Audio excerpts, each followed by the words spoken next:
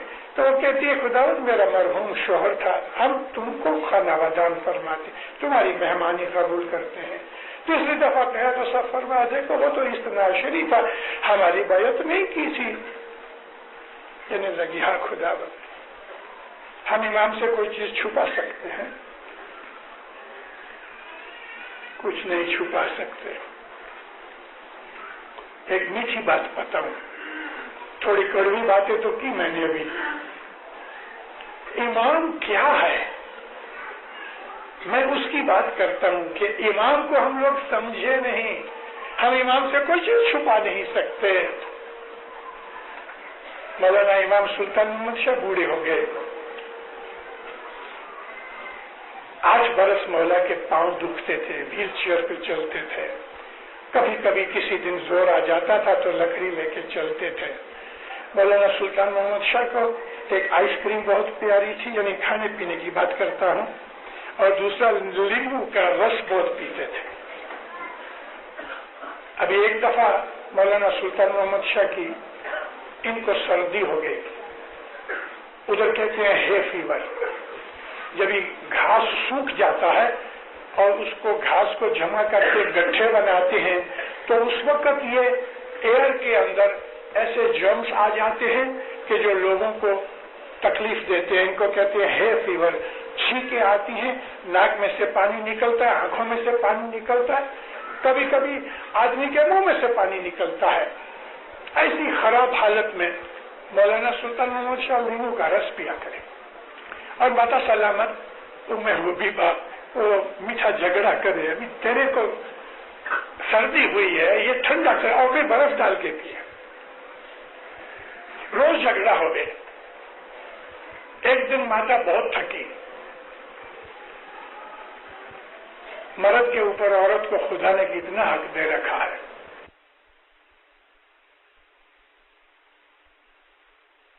خدا نے کتنا حق دے رکھا ہے. ماتا سلامت تھکی, تیار ہو کے جانے لگی اور سلطان محمد شاہ اپنے بیڈ روم میں تیار ہوتے تھے, راستے سے دروازہ بند کیا, باہر تالا لگا دیا.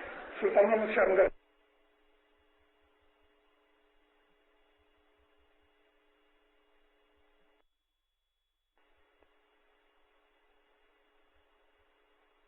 دے رکھا ہے.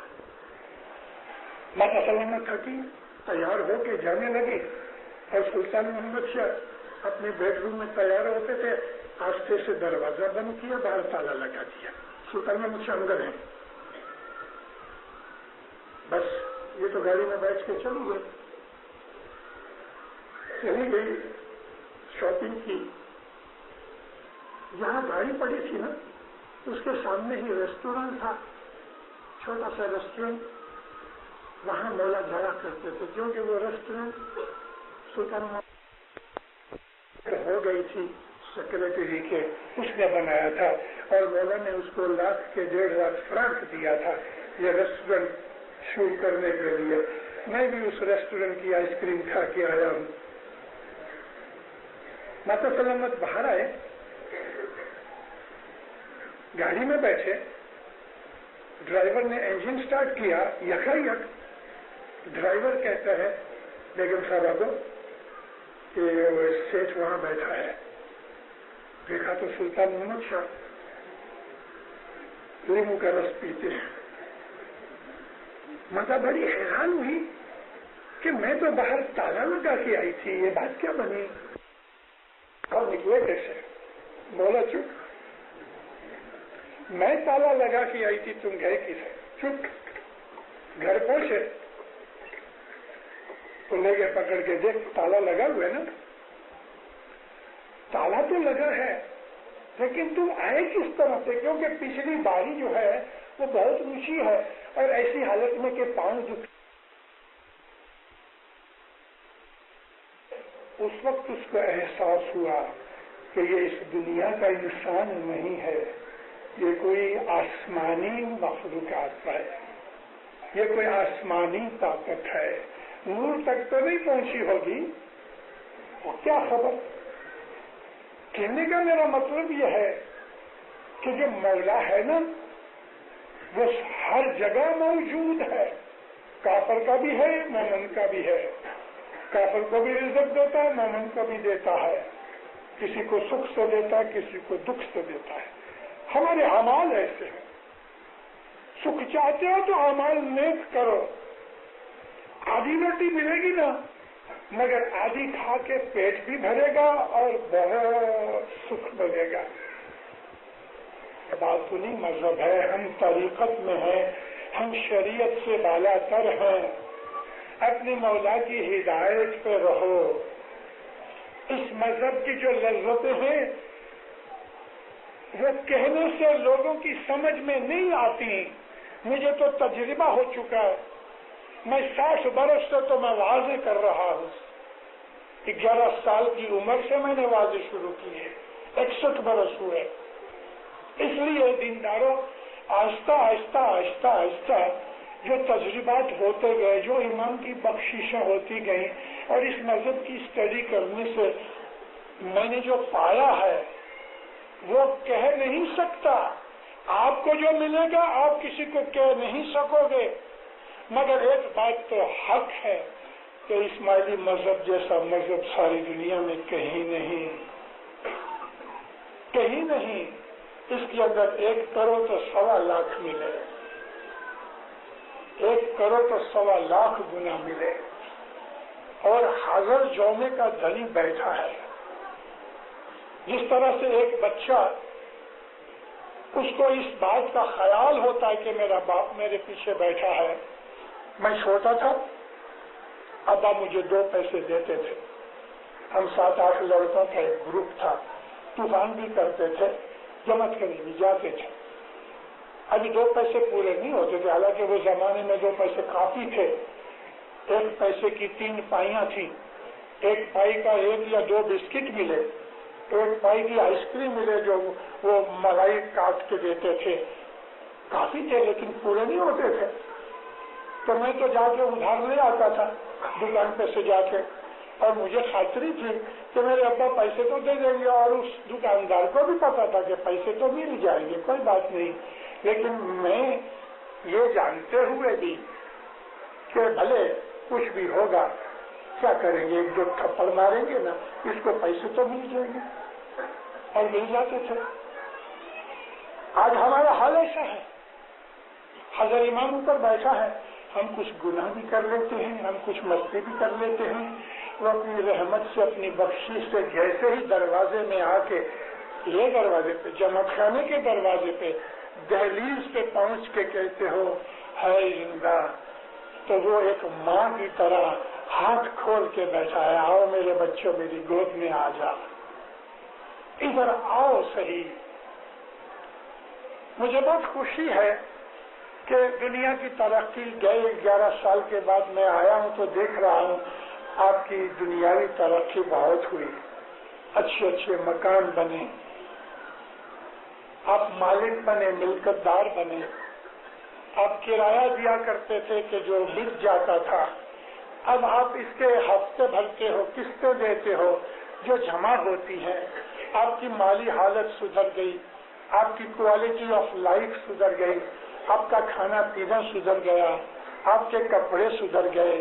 کئی لوگوں کے گھروں میں موٹریں آ گئی کہ جس میں کبھی خواب میں بائیسیکل بھی نہیں دیکھا تھا، آج ان کے یہاں موٹریں ہیں۔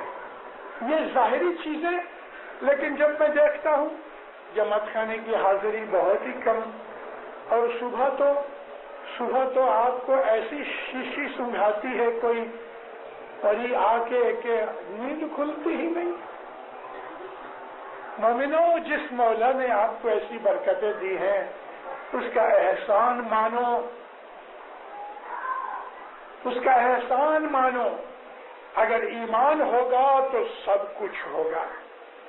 مولانا حضرت امام شاہ کریم صلوات اللہ علیہ کانگو گئے، جس کو آج زائر کہتے ہیں۔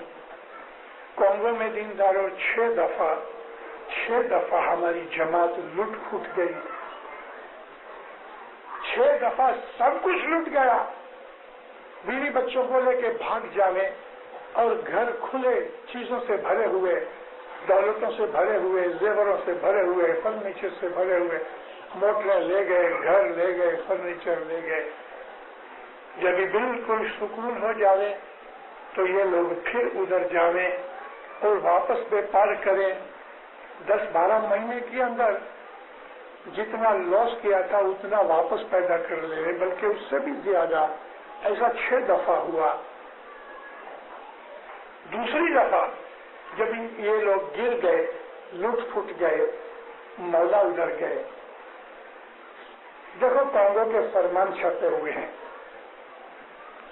مولا فرمایا اگر تمہارا ایمان سلامت رہے گا تو تم اس طرح 100 دفعہ بھی کبھی گرو گے پھر بھی اٹھاؤ گے۔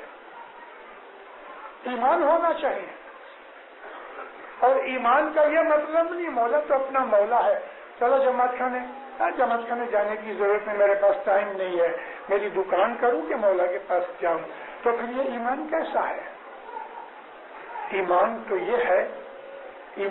یہ ہے دینداروں، پھر تیسری دفعہ ریپیٹ کر کے کہتا ہوں، ایمان تو یہ ہے کہ اس مولا کے لیے سب چھوڑ دو۔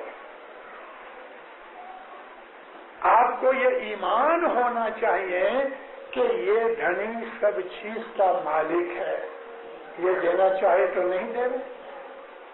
آپ کبھی دکان بند کر کے جماعت خانے آؤ گے تو آپ کو ایسا لگتا ہے کہ چند گاہک چلے جائیں گے، آپ کو نقصان ہوگا، تو یہ نقصان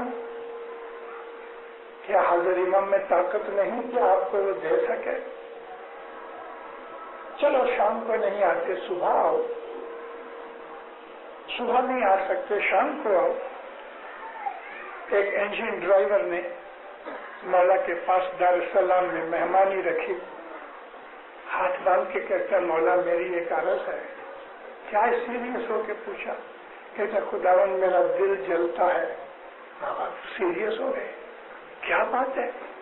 واٹس دی پرابلم؟ کہتا مولا میں انجن ڈرائیور ہوں۔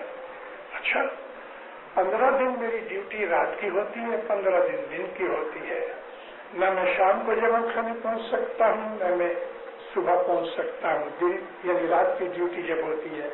بولا میرا دل بہت جلتا ہے، تو دعا کر کہ میری ایسی ڈیوٹی لگے کہ میں جماعت خانے جا سکوں۔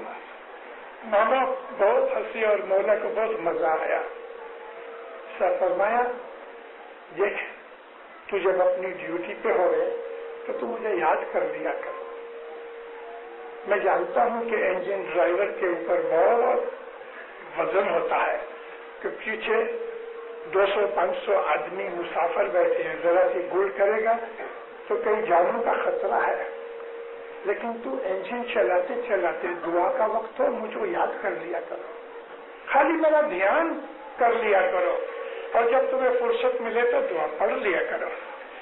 پھر صاحب کہتے ہیں روز دعا مانگو، صاحب کہتے ہیں روز دعا مانگو کہ یا مولا مجھے ایسا کام دے کہ میں صبح شام جماعت خانے جا سکوں۔ ماں باپ اس کو سکھاتے ہیں، دعا سیکھ ملی اور اس نے شروع کر دیا۔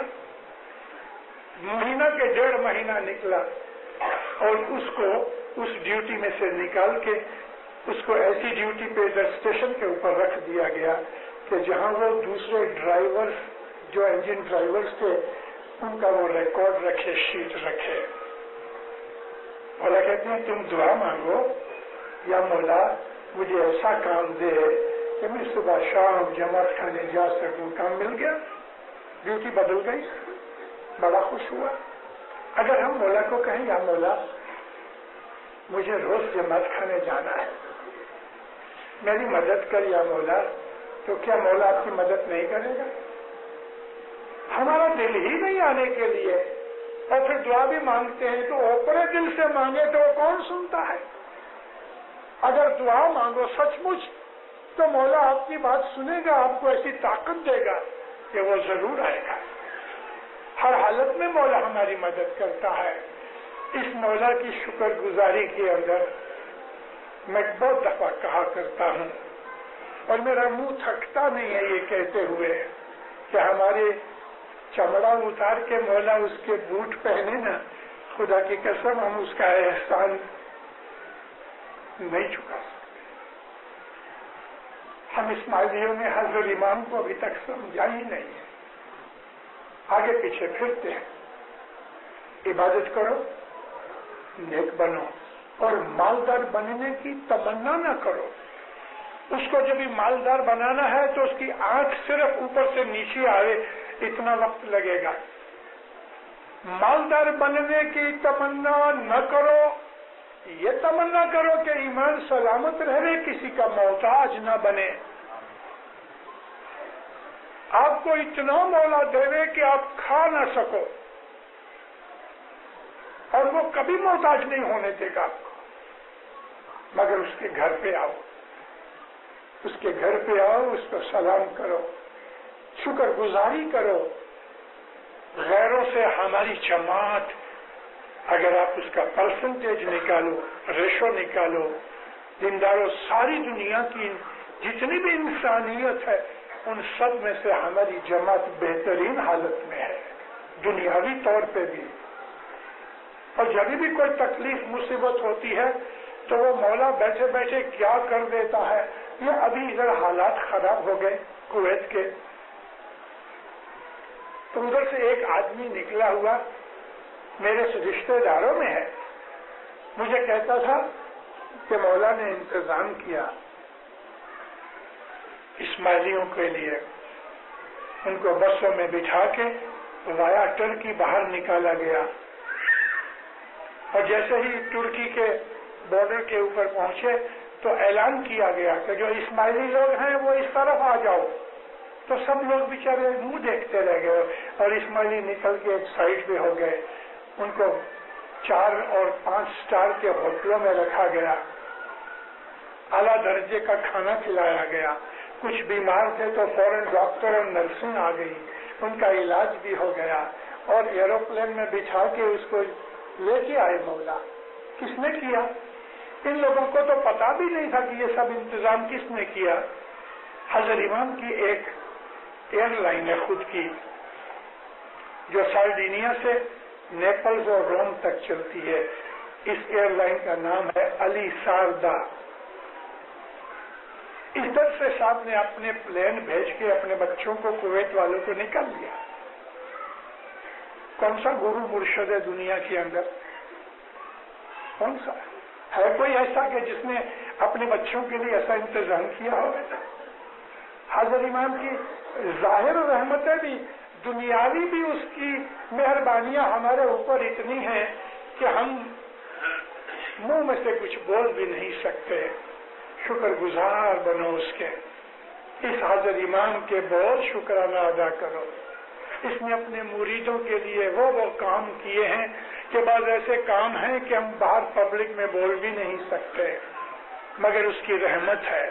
آپ اپنی ہی حالت کو دیکھ لو کہ مولا نے کس طرح گئے 15-20 برس کے اندر پاکستان بننے سے پہلے ہماری حالت کیا تھی، اور آج پاکستان بن گیا اس کو 33 برس ہوئے، 43 برس ہوئے. دیکھ لو بچوں کے چہروں پہ رونق ہے، علم بڑھ گیا، تعلیم بڑھ گئی، تندرستی بڑھ گئی، کھانا پینا بڑھ گیا، کپڑا بڑھ گیا، شان و شوکت بڑھ گئی. ہم بڑھ رہے ہیں اور انشاءاللہ بڑھیں گے، انشاءاللہ بڑھیں گے. پاکستان کی جماعت کے اوپر مولا کی بڑی میٹھی نظر ہے.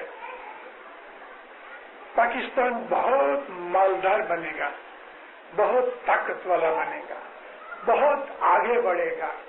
آج آپ نہیں سوچ سکتے کہ 20 برس کے بعد پاکستان کیسا ہوگا.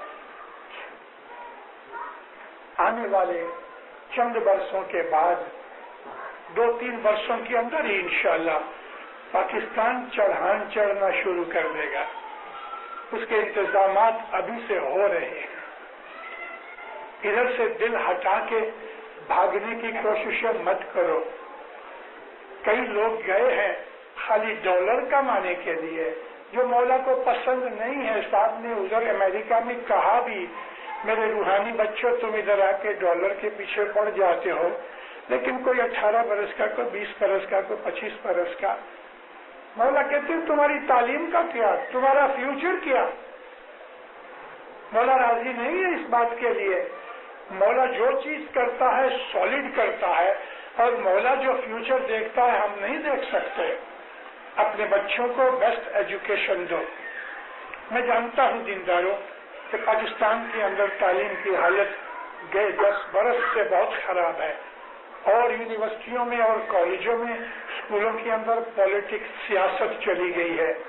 6 مہینے تک لیسن نہیں ہوتے، اسٹرائک ہو جاتی ہے یا اور تکلیفیں آ جاتی ہیں، بچوں کی ایجوکیشن خراب ہے۔ مجھے اس بات کا احساس ہے، لیکن پھر بھی آپ کچھ نہ کچھ کر کے اپنے بچوں کو اچھی تعلیم کے لیے کوشش کرتے رہو۔ مولا کرے گا 2-3 سال کے اندر ہی ادھر حالات اچھے ہونے لگ جائیں گے، اور 10 برس کے بعد تو پاکستان بڑا مضبوط بنے گا۔ اور 20 برس کی جو میں نے بات کی وہ آپ سوچ نہیں سکتے ابھی کہ 20 برس کے بعد پاکستان کیسا ہوگا۔ پاکستان کا ذکر گنانوں میں ہے، اس میں پاکستان کا لفظ نہیں ہے، لیکن اشارے ہیں۔ 500 برس پہلے گرپی حسن کبیردی نے اننت اکھاڑا لکھا۔ اس اننت اکھاڑا کے 500 پارٹ ہیں، ایک ایک لائن میں 4 لائنوں کا ایک پارٹ، لیکن ایک ایک لائن میں پیر نے حکمتیں اور عقل، ماضی، حال اور مستقبل کی باتیں کی ہیں۔ بے حساب علم ہمارے گنانوں میں رکھا ہوا ہے۔ میں جو کچھ بھی آپ کے سامنے کہہ رہا ہوں، میرا سارا مواد گنانوں میں سے نکلتا ہے۔ اگر میں نے آپ کو یہ کہا ہے کہ 2-3 برس کے بعد انشاءاللہ پاکستان اچھے ترقی کے راستے پہ گامزن ہو جائے گا، اگر میں نے آپ کو یہ کہا ہے کہ 10 برس میں حالات بہت ٹھیک ہو جائیں گے، اگر میں نے آپ کو کہا ہے کہ 20 برس کے بعد کیا ہوگا، آپ اس کا خیال کرو، تو یہ سب باتیں امام کے فرمانوں اور گنانوں میں سے میں نے آپ کو کہی ہیں۔ ایک آدمی 100 مائل کے اوپر حیدرآباد ہے، اچھی فرسٹ کلاس مرسیڈیز جیسی گاڑی ہے، اگر اس کے لیے یہ کہا جائے کہ انشاءاللہ تم 2 گھنٹے کے اندر آرام سے پہنچ سکو گے، تو یہ کوئی پیغمبری نہیں ہے۔ 2-2.25 گھنٹے کے اندر مرسیڈیز جیسی گاڑی آرام سے پہنچے گی، اس کو بہت گڑبڑ کرنے کی ضرورت بھی نہیں۔ اگر وہ آدمی سچ مچ ادھر 2 گھنٹے کے اندر پہنچ جائے تو کہنے والا جو ہے وہ کوئی پیغمبر نہیں۔ یہ اندازہ ہے انسان کا، اور یہ اندازہ اگر وہ جماعت کا آدمی ہے اور یہ اندازہ ان کو گنان میں سے ملتا ہے تو گنانوں کے اندازے تو سچے ہوتے ہیں۔ شاید تھوڑا بہت وقت کا فرق لگے، بھئی 20 برس نہیں ہوئیں گے، 19 برس ہوئیں گے، 25 برس ہوئیں گے، لیکن ہوئیں گے ضرور۔ اور میں تو 100 برس کے بعد پاکستان کو دیکھتا ہوں، میں پاکستان 100 برس کے بعد کیا ہوگا میری نظر کے سامنے اس وقت کے حالات آتے ہیں، میں روحانی باتیں کرتا ہوں۔ میں ایسا نہیں کہتا کہ آپ کے پاس اس وقت ایٹم بم ہوئے گا، میں یہ نہیں کہتا کہ آپ کے پاس اس وقت راکٹ ہوئیں گے اور راکٹ کے اوپر جائیں گے، میں روحانی چیزیں کہہ رہا ہوں۔ البتہ روحانی چیزیں ہماری دنیاوی چیزوں کے ساتھ تعلق رکھتی ہیں، مگر روحانی چیزیں، جماعت کی طاقت، اس وقت کے حالات، اور ایسا بنے گا کہ یہ جو اسلام آباد ہے یہ ساری دنیا کا سینٹر بنے گا، ساری دنیا کا سینٹر بنے گا۔ کیسا بنے گا؟ کیوں بنے گا؟ ایک ایک ڈیٹیل ہم کو گنانوں میں ملتی ہے۔ آج میں آپ کو سامنے انار کا رس نکال کے اس کے بی پھینک دیے، آپ کو رس پلایا ہے۔ میری عرض ایک ہی ہے کہ یہ رس پینا ہے، صبح جماعت کھانے آؤ، دینداروں صبح جماعت کھانے آؤ۔ 2 باتوں کا بہت خیال رکھو کہ 24 گھنٹے میں دنیا ادھر سے ادھر ہو جائے، 24 گھنٹے میں ایک وقت ضرور جماعت خانے آؤ۔